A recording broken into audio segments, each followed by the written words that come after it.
इस पूरे सेशन में हम लोग चैप्टर 10 लाइट के ही इम्पोर्टेंट टॉपिक्स जो आपके डाउट्स हैं उन्हें डिस्कस कर रहे होंगे। तो सबसे पहले बात करते हैं हम साइन कन्वेंशन की। ठीक है, तो देखो साइन कन्वेंशन जो है वो क्यों बनाया गया, सबसे पहले ये समझते हैं।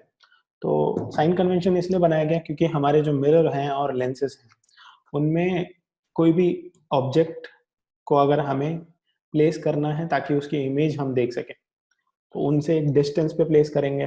ठीक है, अब उनसे एक डिस्टेंस पे प्लेस कर रहे हैं तो अलग अलग सिचुएशन है। कभी हम ऑब्जेक्ट को प्रिंसिपल एक्सेस के नीचे प्लेस कर रहे हैं, या कभी इमेज प्रिंसिपल एक्सेस के नीचे बन रहा है, ऑब्जेक्ट को प्रिंसिपल एक्सेस के ऊपर प्लेस कर रहे हैं, कभी फोकस पे प्लेस कर रहे हैं, कभी कर्वेचर पे प्लेस कर रहे हैं, कभी कहीं पे प्लेस कर रहे हैं। तो प्लेस करने की पोजीशंस अलग अलग हैं, तो जो रे डायग्राम बन रहा है और अल्टीमेटली जो इमेज फॉर्म हो रही है उसकी कंडीशंस भी अलग अलग है। ठीक है, तो दो चीजें हैं, एक तो है हमारी पोजीशन और दूसरा है हमारा साइज। ठीक है, दो ही चीजें हैं जिन पे मेनली हम बात करते हैं, कहाँ पे बनी इमेज और उसका साइज क्या है। साइज के हिसाब से हमारी दो कंडीशन होती हैं, जिसमें हम बोलते हैं रियल एंड इन्वर्टेड इमेज बनी है। ठीक है, और दूसरे हम बोलते हैं वर्चुअल एंड डायरेक्ट इमेज बनी है, जहाँ पे हम रेज को मीट करवा रहे होते हैं, वो एक्चुअली मीट नहीं हो रही होती, हम एक्सटेंड करते हैं अपने रे डायग्राम को। ठीक है, तो देखो साइन कन्वेंशन में सबसे पहले तो आपको अपने मिरर का या लेंस का पूरा डायग्राम स्ट्रक्चर क्लियर होना चाहिए कि उसमें कौन कौन सी पोजीशन कहाँ कहाँ है। ठीक है, बहुत ही बेसिक से समझा रहा हूँ ताकि वो स्टूडेंट जो अभी तक नहीं समझ पाए साइन कन्वेंशन वो इसे समझ सके कि प्रॉब्लम कहाँ कहाँ आ सकती है। सबसे पहली प्रॉब्लम ये आ सकती है कि प्रिंसिपल एक्सिस का इंपॉर्टेंस अगर आपको नहीं पता तो आप गलतियां करेंगे। तो प्रिंसिपल एक्सिस क्या है, एक स्टैंडर्ड है। हम ये मान के चलते हैं कि प्रिंसिपल एक्सिस को स्टैंडर्ड मान के हम अलग अलग लोकेशन में ऑब्जेक्ट को प्लेस कर रहे हैं। ठीक है, तो प्रिंसिपल एक्सिस कोई रियल एक्सिस है क्या? नहीं, ये एक वर्चुअल एक्सिस है जो हम मान लेते हैं कि ड्यूरिंग आर इमेज फॉर्मेशन एक सेंटर से पास होके जा रही है किसी भी मिरर से कोई लाइन, तो हम उसको प्रिंसिपल एक्सिस मान लेते हैं। ठीक है, सबसे पहली चीज कि हमारी हाइट कोई भी अपवर्ड की तरफ है। ठीक है, चाहे वो ऑब्जेक्ट की हो चाहे वो इमेज की हो, हाइट हमारी कोई भी अपवर्ड की तरफ है तो हाइट वो पॉजिटिव रहेगी। ठीक है, अब हाइट का लेफ्ट और राइट से लेना देना नहीं है, हाइट चाहे यहाँ पे हो चाहे यहाँ पे हो वो पॉजिटिव ही रहेगी। ठीक है, वो नेगेटिव नहीं रहेगी। ठीक है, क्यों नेगेटिव नहीं रहेगी? क्योंकि हमने जो साइन कन्वेंशन में रूल माना है वो ये माना है कि everything above the principal axis is taken to be positive. ठीक है, तो in terms of height, in terms of height, यहाँ पे कंफ्यूजन स्टूडेंट्स क्या माइंड में लेके चल लेते हैं कि everything above the principal axis is taken to be positive. ठीक है, ऑब्जेक्ट को ऊपर ले लिया है और यहाँ से जो ऑब्जेक्ट डिस्टेंस है ये भी प्रिंसिपल एक्सिस के ऊपर है, तो चलो इसे भी पॉजिटिव ले लेते हैं। नहीं, यहीं पे गलती होती है। गलती क्या होती है कि ऑब्जेक्ट डिस्टेंस है अलग चीज और मैग्निफिकेशन या हाइट जो है वो है अलग चीज। हाइट को पॉजिटिव और नेगेटिव लेने का जो हमारा मीनिंग है वो उसकी मैग्निफिकेशन को डिफाइन करने के लिए है। ठीक है, और v और u को यानी कि ऑब्जेक्ट डिस्टेंस या इमेज डिस्टेंस को पॉजिटिव या नेगेटिव लेने का जो मीन है वो इसलिए है ताकि हम मिरर फॉर्मूला का यूज करके कोई भी टू गिवन क्वांटिटी से कोई भी वन अननोन गिवन क्वांटिटी को फाइंड आउट कर सके, जहां पे हमारा मिरर फॉर्मूला जो है वो लगता है 1/v plus 1/u is equal to 1/f। अगर डायरेक्शन ऑफ लाइट की डायरेक्शन में ही कोई रे जा रही है तो उसकी डायरेक्शन को भी पॉजिटिव लिया जाएगा। हालांकि डायरेक्शन को अभी इतना यूज नहीं करते हम। ठीक है, लेकिन अगर मान लो आपके वन वर्ड आंसर में आ रहा है कि या असर्शन एंड रीजन में आ रही है, एक आपका असर्शन आया, एक आपका रीजन आया कि a boy is standing in front of the mirror and rays are going from left to right while touching the corners of his body, what should be the sign convention we follow?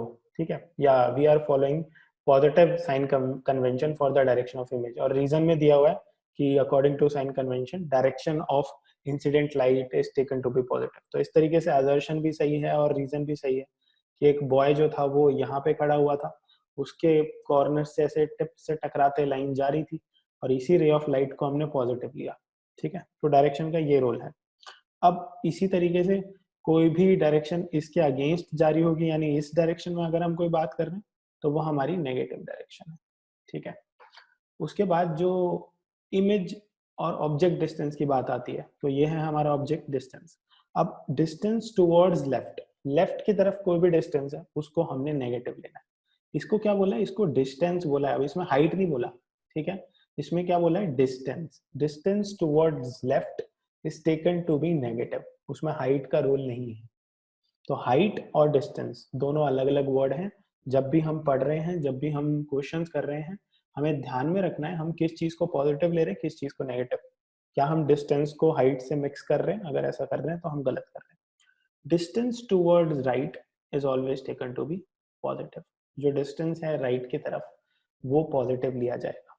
ठीक है, इसके basis पे हमारे mirror formula जो है सारे questions किए जाते हैं। अब मिरर हमारे हैं दो टाइप के, एक हमारा मिरर है कनकेव मिरर और एक हमारा मिरर है कन्वेक्स मिरर। ठीक है, अब कन्वेक्स मिरर में सिर्फ एक चीज जो है वो चेंज हो जाती है कि जो हमारा फोकस है वो दूसरी साइड लाई करने लग जाता है। ठीक है, तो यहाँ पे जो स्टार पॉइंट होता है, इंपॉर्टेंट पॉइंट होता है, वो ये होता है कि एक कनकेव मिरर में हमारा फोकस भी इस साइड होता है, तो हमेशा फोकस का जो डिस्टेंस होता है, हमारा फोकल लेंथ जो होती है वो हमेशा नेगेटिव आती है। ठीक है, तो कनकेव मिरर में आप आंख बंद करके उसको नेगेटिव कर सकते हो क्योंकि वो आपका लेफ्ट साइड पे है डिस्टेंस।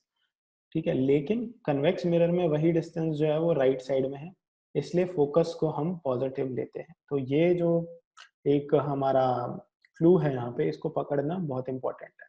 ठीक है, अभी इसके बेसिस पे हम एंड में क्वेश्चन करेंगे। पहले हम सारे टॉपिक्स को रिलेट करते हैं, ठीक है, फिर उसके बाद हम मिक्स करके न्यूमेरिकल करेंगे। ठीक है, तो हमारा मिरर फॉर्मूला जो आता है वो हमारा ये आता है। इसके अलावा एक और फॉर्मूला कौन सा यूज होता है, मैग्निफिकेशन, जिसमें हम क्या करते हैं h2 अपॉन h1 यानी height of image upon height of object का एक रेशियो ले लेते हैं, या फिर -v/u। तो ये नेगेटिव क्यों लेते हैं, साइन कन्वेंशन के हिसाब से मैग्निफिकेशन को कंपेयर करवाने के लिए, मैग्निफिकेशन के रेशियो को कंपेयर करवाने के लिए हम ये नेगेटिव साइन लेते हैं, ताकि ये वाले फॉर्मूला और ये वाले फॉर्मूला से दोनों से चीजें सेम निकल के आए। ठीक है, ये बात रही मिरर की। मिरर के बाद हमारे आते हैं लेंस। ठीक है, जब लेंस आ रहा है तो जो हमने दूसरा टॉपिक चूज किया था अपना आज के डाउट्स का, वो टॉपिक निकल के आता है और वो टॉपिक है रिफ्रैक्शन। तो जब अगर आपने रिफ्रैक्शन समझ लिया तभी आप लेंस का रोल समझोगे। रिफ्रैक्शन नहीं समझा तो लेंस का रोल नहीं समझा। क्यों? क्योंकि लेंस के बीच में यहाँ पे होता है एक हमारा मीडियम। ठीक है, एक हमारा मीडियम है। तो जब भी लेंस के थ्रू लाइट पास करती है तो हमारे ट्रांजिशन हो रहे होते हैं। कैसे ट्रांजिशन हो रहे होते हैं, यहाँ पे हमारा एक्स मीडियम होता है और यहाँ पे हमारा वाई मीडियम होता है। यहाँ अगर एक्स ले लो, यहाँ वाई ले लो। ठीक है, दो टाइप के मीडियम होते हैं हमारे।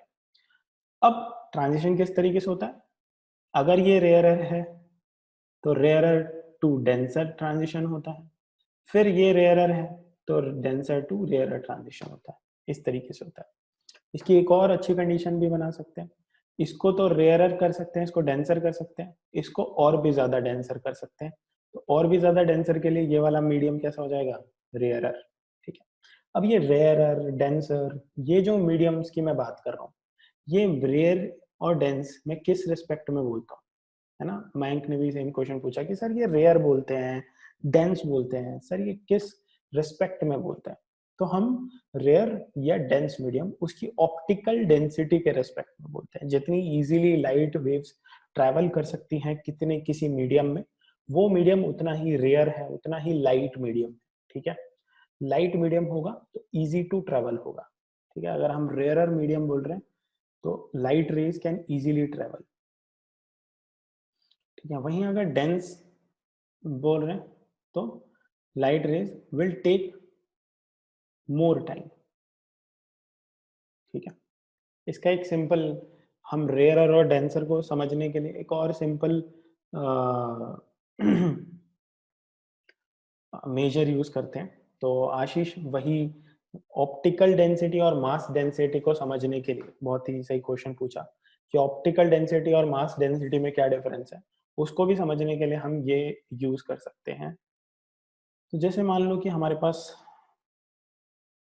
एक बड़ी सी बीकर है, ठीक है, पाइप शेप की बीकर है, ग्लास का उसका साइज का उसका रेडियस है, ठीक है।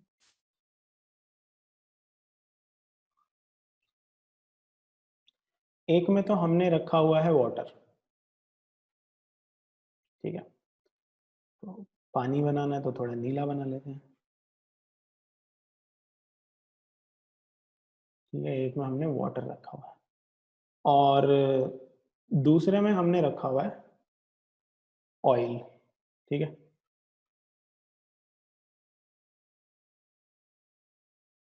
हमारे पास है मार्बल, ठीक है। यहाँ पे हमने लगा दी स्टॉप वॉच।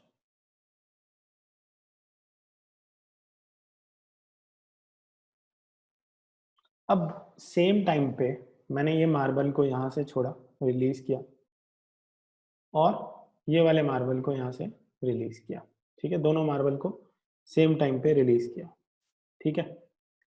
अब अगर मैंने सेम टाइम पे दोनों मार्बल को रिलीज किया तो आप बताओ कौन से वाले बीकर में, ये बीकर 1 है, ये बीकर 2 है, कौन से वाले बीकर में मार्बल बाद में पहुंचेगा, नीचे एकदम ग्राउंड में, यहाँ पे अगर मार्बल को आना है तो कौन से वाले बीकर में मार्बल बाद में पहुंचेगा? सबको पता है भाई, ऑयल को, ठीक है, ऑयल में बाद में पहुंचेगा। क्यों ऑयल में बाद में पहुंचेगा? मैं क्वेश्चन पूछता हूँ कि क्यों ऑयल में बाद में पहुंचेगा? ऑयल में बाद में क्यों पहुंचेगा? Because it's denser. तो मयंक कह रहा है क्योंकि ये डेंसर। अब डेंसिटी क्या है? डेंसिटी है हमारा मास अपॉन वॉल्यूम। डेंसिटी को समझो, डेंसिटी हमारा क्या है? मास अपॉन वॉल्यूम,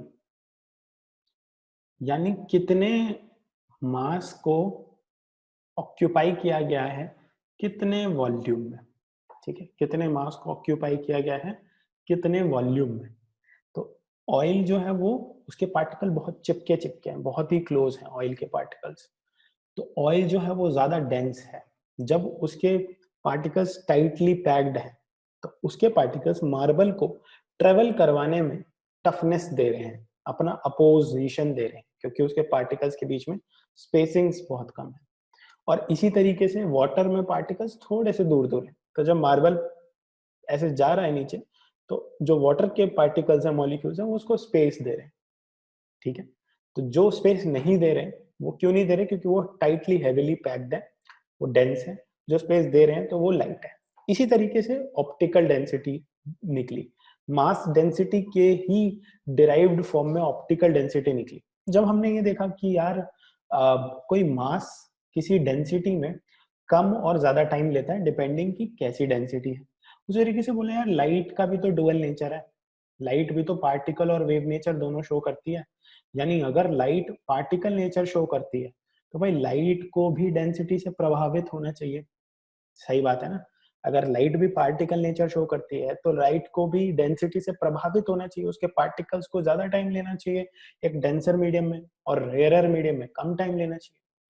तो इस टाइम पे ऑप्टिकल डेंसिटी को डिराइव किया गया। तो अगर डिफरेंस आता है तो आप ये लिख सकते हैं कि optical density is the derived form of mass density, where we are assuming that light also travels in the form of particles, and while traveling in the form of particles, the light particles face obstacle from the medium, ठीक है, या face repulsion from the medium while traveling. If the repulsion is very high, we say that the medium is denser. If the repulsion is very low, बहुत ही कम repulsion में light easily travel हो रही है, then we say that the medium is rarer. जैसे हमारी speed of light जो है वो 3 × 10⁸ मीटर पर सेकेंड है, कहाँ पे? एयर में। तो air is the rarest medium we discovered, ठीक है। वहीं अगर हम उसको एयर से वाटर में लेके जाते हैं, थोड़ी स्पीड कम होती है, फिर किसी और केरोसिन में लेके जाएंगे, स्पीड कम हो जाएगी। ठीक है, तो ये हमारे डेंसिटी का फंडा है, रेयरर और डेंसर का फंडा है। जब हम रेयरर बोल रहे हैं, the particles, the light rays are easily traveling in that space. जब हम denser बोल रहे हैं तो light rays are taking much effort और time to travel। ठीक है, जब effort ज्यादा लगेगा तो time भी ज्यादा लगेगा, है ना। घर में अगर एक चेयर है और एक बहुत बड़ा सा टेबल है, तो चेयर को उठा के एक जगह से दूसरी जगह ले जाने में टाइम भी कम लगेगा, अगर हम बोले कि पूरी स्पीड से उसको लेके जाओ। वहीं अगर टेबल को बोल दिया कि पूरी स्पीड से लेके जाओ, तो उसको टाइम भी ज्यादा लगेगा। क्यों? क्योंकि मास ज्यादा है। ठीक है, तो यहाँ पे बोला कि यार ये बड़ा चक्कर हो रहा है कि जब डेंसिटी ज्यादा हो जा रही है तो लाइट पार्टिकल्स जो है वो टाइम ले रहे हैं। ठीक है, अब टाइम भी ले रहे हैं और साथ के साथ डेविएट भी कर रहे हैं अपनी डायरेक्शन को। तो आपने देखा ना कि हमने एक नॉर्मल लिया है, जब भी हम लॉज ऑफ रिफ्लेक्शन को डिफाइन करते हैं तो नॉर्मल लेते हैं। तो हम रेयरर टू डेंसर लेते हैं तो bending towards normal, denser to rarer लेते हैं तो bending away from the normal. तो लाइट रेज जो है बेंड कर जाती है। तो इसी बेंडिंग ऑफ लाइट को बोला गया refraction. Bending of light when it is travelling from one medium to another medium such that there is a difference between the optical densities of the medium. उन mediums की optical density में difference है। ठीक है, आपको अगर logic सही से क्लियर नहीं है तो आपको क्वेश्चन ऐसे भी फंसा सकता है कि बोल दिया कि suppose these are the two containers, this is medium one, this is medium two, और क्वेश्चन में लिख दिया है कि medium one and medium two are air only या आर ऑयल ओनली। तो बोला जाएगा कि what is the ratio of refractive index, what is the ratio of refractive index. तो रेशियो जो है वो वन ही रहेगा। क्यों? क्योंकि मीडियम वन ही है और मीडियम टू ही है जो कि सेम है, तो रेशियो तो वही सेम ही रहेगा, है ना। तो अनडेविएटेडली लाइट जो है वो चली जाएगी एक मीडियम से दूसरी मीडियम। तो सिर्फ मीडियम्स का चेंज होना पर्याप्त नहीं है, इनफ नहीं है। मीडियम्स की ऑप्टिकल डेंसिटी को भी आपको देखना है कि क्या ऑप्टिकल डेंसिटी भी चेंज हो रही है। तो यस, जब मीडियम की क्वालिटी चेंज होगी तभी उसकी ऑप्टिकल डेंसिटी भी चेंज होगी। ठीक है, तो यहाँ पे आपका रिफ्रैक्शन जो है वो एक तरीके से हम समझते हैं कि रिफ्रैक्शन एक्चुअली है क्या। एक बेंडिंग ऑफ लाइट है, जब लाइट रेज एक मीडियम से दूसरे मीडियम में ट्रेवल कर रही होती हैं और ट्रेवल करने के दौरान ऑप्टिकल डेंसिटीज को वो चेंज में फेस करती हैं। तो मयंक ऑप्टिकल डेंसिटी से ज्यादा कंफ्यूज मत हो। ऑप्टिकल डेंसिटी क्या है कि एयर, वाटर, ऑयल, इस तरीके से अज्यूम करके चलो, ग्लास। तो एक मीडियम जो है वो बहुत ही रेयर मीडियम है जिसमें लाइट इजीली ट्रेवल कर रही है। एक मीडियम जो है वो थोड़ा डेंस मीडियम है जिसमें लाइट थोड़ा टाइम ले रही है ट्रेवल करने में और डेविएट हो रही है। तो जिसमें डेविएट हो रही है वो ऑप्टिकली डेंसर है, जो डेविएट नहीं हो रही, टाइम इजीली ट्रेवल कर पा रही है, वो रेयर है। ठीक है, से एयर है तो एक रेयर मीडियम है, ये ग्लास है तो एक डेंसर मीडियम है। ऑप्टिकल वर्ड लगा दिया तो थोड़ा आपको कंफ्यूजन हो रही है, ऑप्टिकल क्या है। कुछ भी एलियन वर्ड नहीं है ऑप्टिकल। ठीक है, optical means it is related to light. Light is also a particle और a wave depending upon the type of phenomena we are studying। ठीक है, तो here we are assuming that it is in the form of particles। Mass density Ashish वही है कि जब हम किसी मास को ट्रेवल करवा रहे हैं तो हम वहां पे मास डेंसिटी का रोल प्ले करवा रहे हैं। ठीक है, हम लाइट को ट्रेवल करवा रहे हैं तो हम लाइट को ऑप्टिक्स में स्टडी करते हैं तो हम ऑप्टिकल डेंसिटी बोल रहे हैं। जब हम एक मीडियम में, किसी भी मीडियम, जैसे टेबल है तो टेबल की क्या है, मास डेंसिटी है, कितना मास इसमें ऑक्यूपाइड है, कितने वॉल्यूम में, वो उसकी मास डेंसिटी है। ठीक है, उसके बाद आता है कि रिफ्रैक्टिव इंडेक्स क्या है। तो बोला कि एक रेशो बताओ कि क्या चेंज आया एक मीडियम से दूसरे मीडियम में जाने में।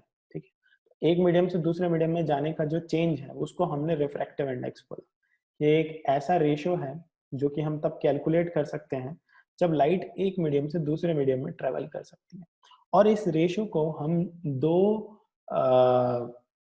मेजर्स में ट्रेवल करवा सकते हैं, कैलकुलेट कर सकते हैं। ठीक है, तो हम इसको मेजर कर रहे हैं speed of light, speed of light, ठीक है, in medium 1 with respect to speed of light in medium 2। यही आपके एनसीईआरटी में फॉर्मूला है और इसको हम बोलते हैं n2:n1, n2:n1। अब ये n2:n1 क्या है, तो बच्चे रट के चले जाते हैं रिफ्रैक्टिव इंडेक्स n2:n1, लेकिन समझ में नहीं आता। एक मीडियम से दूसरे मीडियम में जाने का ये रेशो है। n2:n1 का मतलब है refractive index of 2 with respect to 1। इसका मतलब क्या है, refractive index of 2 with respect to 1। और अगर मैं बोल रहा हूं n1:n2, इसका मतलब है refractive index of 1 with respect to 2। और ये स्पीड के इनवर्सली प्रोपोर्शनल आ गया। यानी अगर हम n2:n1 बोल रहे हैं तो मीडियम 1 को ऊपर लेके जा रहे हैं, अगर हम n1:n2 बोलेंगे तो मीडियम 2 को ऊपर लेके जाएंगे और मीडियम 1 को नीचे लेके, ठीक है। तो ये हमारी रिफ्रैक्टिव इंडेक्स की जो है ग्रेडिंग हो गई। तो इसी तरीके से अगर आपके पास एनसीईआरटी है, एनसीईआरटी के पेज नंबर 175 पे आप देखोगे तो अलग अलग रिफ्रैक्टिव इंडेक्स के सब्सटेंसेस हमारे पास दिए हुए हैं। अच्छा क्वेश्चन आता है कि रिफ्रैक्टिव इंडेक्स की डायमेंशन क्या है, यूनिट क्या है, तो एक रेशो है जो यूनिटलेस है, डायमेंशनलेस है ना। तो ये तो गलत करना ही मत कि रिफ्रैक्टिव इंडेक्स के डायमेंशन और यूनिट लिख के आ जाओ, ठीक है। तो जैसे अगर मैं बात करूं, अगर रिफ्रैक्टिव इंडेक्स मेरे को समझना है तो एयर है, इसका रिफ्रैक्टिव इंडेक्स है लगभग 1.0003, यानी लगभग 1, ऑलमोस्ट 1 हम अज्यूम करते हैं, स्टैंडर्ड 1 है रिफ्रैक्टिव इंडेक्स, ठीक है। अब देखो डायमंड, डायमंड क्या है, रिफ्रैक्टिव इंडेक्स है 2.42। इसका क्या सिग्निफिकेंस है भाई, डायमंड का रिफ्रैक्टिव इंडेक्स 2.42 है, इसका सिग्निफिकेंस क्या है, 1 से 2 से भी ज्यादा रेशो है। उसी तरीके से रूबी, रूबी का रिफ्रैक्टिव इंडेक्स है हमारा 1.71। उसी तरीके से सफायर, सफायर का रिफ्रैक्टिव इंडेक्स है 1.77। तो रूबी, सफायर, डायमंड ये क्या है, बहुत ही आपके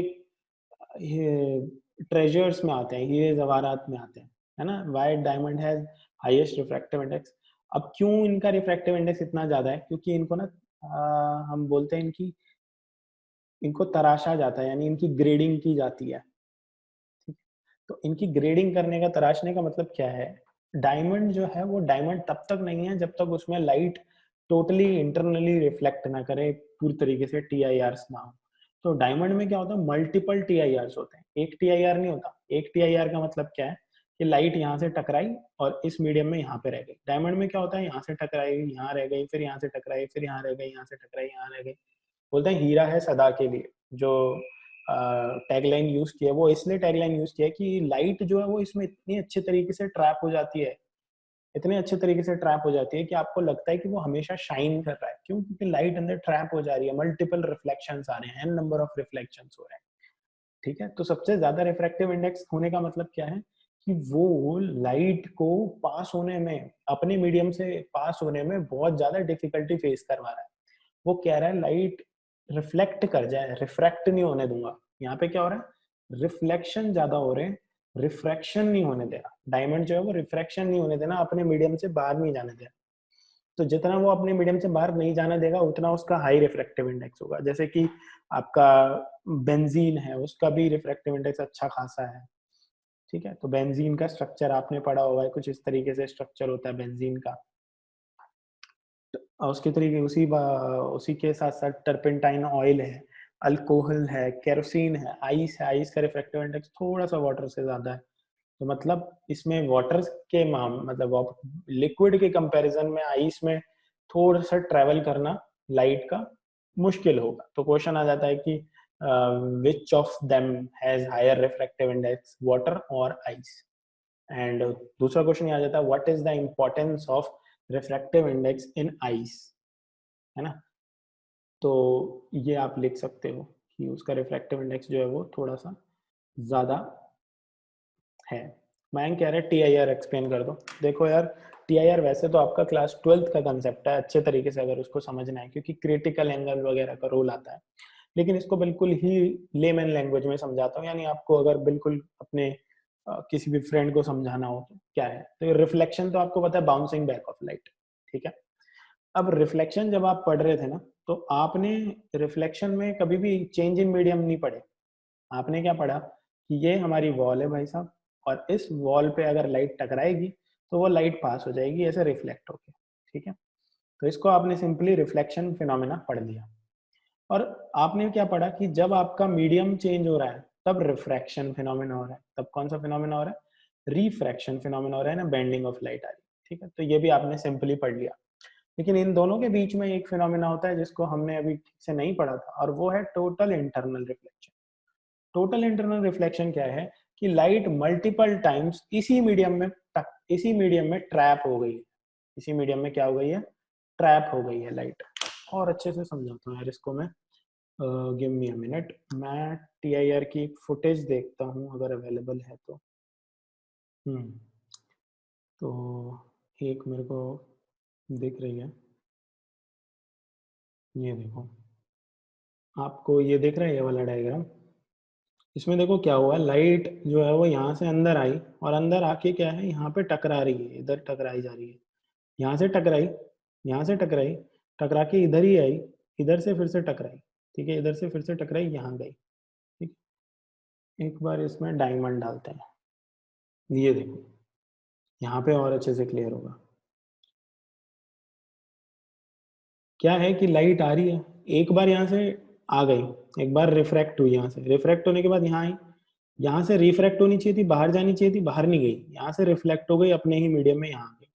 यहाँ से रिफ्रैक्ट होनी चाहिए थी, यहाँ से रिफ्रैक्ट नहीं हुई, यहाँ से फिर से रिफ्लेक्ट हो गई, ठीक है। अब यहाँ से जाके रिफ्रैक्ट हुई, तो मतलब यहाँ पे कितने टीआईआर हुए, वन, एक बार हमारा यहाँ पे रिफ्लेक्शन हुआ, यहाँ पे एक बार रिफ्लेक्शन हुआ, यहाँ पे दो बार रिफ्लेक्शन हो गया। उसी तरीके से ये वाली लाइट देखो, यहाँ से रिफ्रैक्ट हुई, यहाँ पे आई, यहाँ से टकरा के बाहर जानी चाहिए थी, बाहर नहीं गई, यहाँ से यहाँ टकरा गई, यहाँ से टकरा के बाहर जानी चाहिए थी, यहाँ बाहर नहीं गई, यहाँ चली गई। इसका मतलब क्या है, लाइट अपने मीडियम में बाहर जाने की बजाय उसी मीडियम में टकरा के वापस चली जा रही है, ठीक है। बाहर जाने की बजाय उसी मीडियम में लाइट जो है वो टकरा के चली जा रही है। तो देखो कितना खूबसूरत फिनोमेना दिखेगा जब लाइट टकरा के उसी मीडियम में रह जाएगी। ये देखो, यहाँ से आई, यहाँ आई, यहाँ से टकरा के बाहर जानी चाहिए थी, यहाँ से यहाँ नहीं गई, फिर टकरा गई, यहाँ से टकरा के बाहर जानी चाहिए थी, यहाँ नहीं गई, यहाँ चली गई, ठीक है। तो लाइट जिस जिस पार्टीशन से, मतलब जिस पॉइंट से आ रही है, यहाँ से आ रही है, तो यहीं से बाहर जाएगी भाई। तो इतना टकरा टकरा के लाइट बाहर जा रही है कि टकराने से क्या हो रही है, शाइनिंग हो रही है। देखो रिफ्लेक्शन से शाइनिंग तो होती है, जब चीज रिफ्लेक्ट करवाते हो शाइनिंग तो होती है। मिरर में देखो शाइनिंग ऐसे करता है मिरर जब रिफ्लेक्ट करते हो। अब डायमंड को कितना, एन नंबर ऑफ, ये लगा लो, मान लो 50,000 लाइट रेज एक साथ पड़ रही हैं, और वो 50,000 लाइट रेज एटलीस्ट दो बार रिफ्लेक्ट हो रही है अंदर, तो 50,000 बार आपको रिफ्लेक्शन दिख रहा है अंदर। 50,000 लाइट रेज अंदर आई, एक बार रिफ्लेक्ट हुई, वहां गई, दूसरी बार रिफ्लेक्ट हुई, तो 50,000 लाइट रेज का रिफ्लेक्शन फिनोमेना जब आप देखोगे तो इतनी तेज शाइनिंग दिखेगी जो किसी और ऑब्जेक्ट में मिलना मुश्किल है, ठीक है। इसलिए डायमंड की इंपॉर्टेंस जो है वो ज्यादा हो जाती है, क्योंकि उसमें रिफ्लेक्शन बहुत अच्छा होता है, और उसी रिफ्लेक्शन को जब मल्टीपल बार देखा गया तो उसे टोटल इंटरनल रिफ्लेक्शन बोला गया, ठीक है। अभी के लिए बिना फॉर्मूले के आप समझने के लिए इस टर्मिनोलॉजी से समझ सकते हैं, ठीक है। उसके बाद रिफ्रैक्टिव इंडेक्स, भाई मैंने आपको आज अच्छे से समझा दिया, काफी टाइम लिया इसको समझाने में, रिफ्रैक्शन को टाइम लिया काफी समझाने में। अब हम डिफरेंस समझ लेते हैं रिफ्रैक्शन और एटमॉस्फेरिक रिफ्रैक्शन में, ठीक है। तो देखो आपने देखा कि रिफ्रैक्शन तो उन सभी चीजों में हो सकता है जिनका रिफ्रैक्टिव इंडेक्स अलग अलग है। तो रेड लाइट जो उसकी वेवलेंथ ज्यादा है, तो टकराने के बाद वो तेजी से पेनिट्रेट करेगी, फिर टकरा के वहां चली जाएगी, ठीक है। तो अगर आप c is equal to nu lambda देखो, तो हमारी जो लैम्डा आएगा वो यहाँ पे आ जाएगा, वेवलेंथ जो है वो फ्रीक्वेंसी के इनवर्सली प्रोपोर्शनल आ जाएगी। नंबर ऑफ रिपीटेशंस कम है, वेवलेंथ ज्यादा है, और अंदर तो व्हाइट लाइट एंटर कर रही है, वो अलग अलग कलर में डिस्पर्ज हो जाएगी बाद में, ठीक है। अगला है हमारा रिफ्रैक्शन एंड एटमॉस्फेरिक रिफ्रैक्शन। तो कई बार स्टूडेंट्स कंफ्यूज हो जाते हैं कि ये एटमॉस्फेरिक रिफ्रैक्शन क्या टर्म है यार, रिफ्रैक्शन तो सुना था।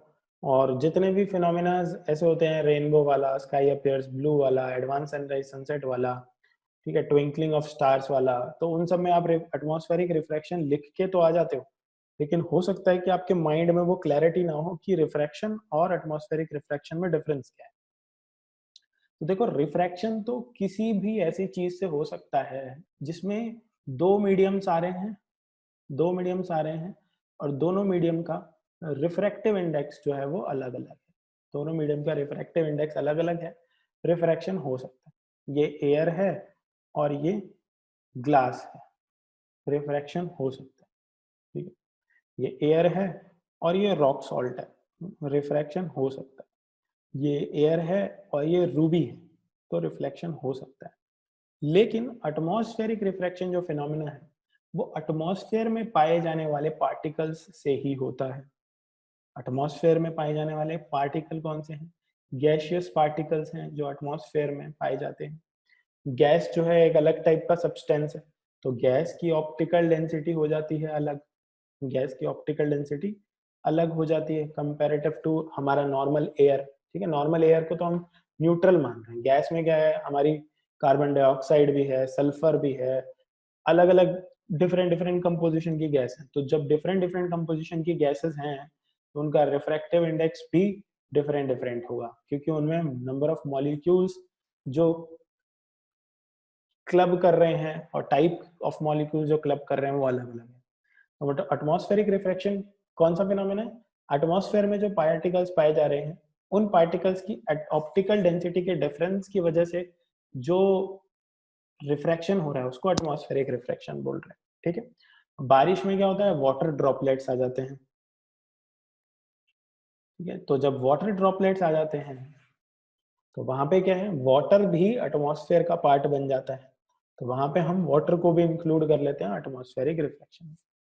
तो जितने भी फिनोमेना हम समझा रहे हैं, ट्विंकलिंग ऑफ स्टार्स समझा रहे हैं, एडवांस सनराइज सनसेट समझा रहे हैं, हम स्काई अपीयर्स ब्लू समझा रहे हैं, उनमें जब हम एटमॉस्फेरिक रिफ्लेक्शन वर्ड यूज कर रहे हैं तो वहां पे हम ग्लास, वहां पे हम डायमंड, वहां पे हम रूबी, वहां पे हम क्राउन ग्लास, वहां पे हम टर्पेंटाइल ऑयल, इन सारे ऑब्जेक्ट्स का यूज नहीं कर रहे, वहां पे सिंपल एटमॉस्फेयर के ही गैसियस पार्टिकल्स का यूज कर रहे हैं। ये सिंपल डिफरेंस है, ठीक है। तो यहाँ पे आपके जितने भी कंसेप्ट बेस्ड क्वेश्चंस हैं वो खत्म हो जाते हैं। इसके अलावा किसी के अगर छोटे क्वेश्चंस और हैं तो वो हम मेरे से पूछ सकता है ग्रुप में ही। न्यूमेरिकल आज नहीं कर पाए, अगली क्लास में हम 2-3 न्यूमेरिकल्स अच्छे अच्छे देखेंगे, या मिक्स्ड न्यूमेरिकल्स भी कर लेंगे। तो अगली क्लास में प्रोबेबली मैं डाउट्स और लेना चाहूंगा इलेक्ट्रिसिटी चैप्टर के भी, तो इस चैप्टर के भी डाउट्स बचते हैं तो वो दीजिएगा, इलेक्ट्रिसिटी चैप्टर के भी डाउट्स पुट करना स्टार्ट कीजिएगा। अगली क्लास यानी कि वेंसडे पॉजिटिवली हम 10 बजे फिर से मिलते हैं और डिस्कस करते हैं अगला चैप्टर, ठीक है। तो रिवाइज कर लेना इसको, इसके रिकॉर्डिंग शेयर कर दूंगा मैं।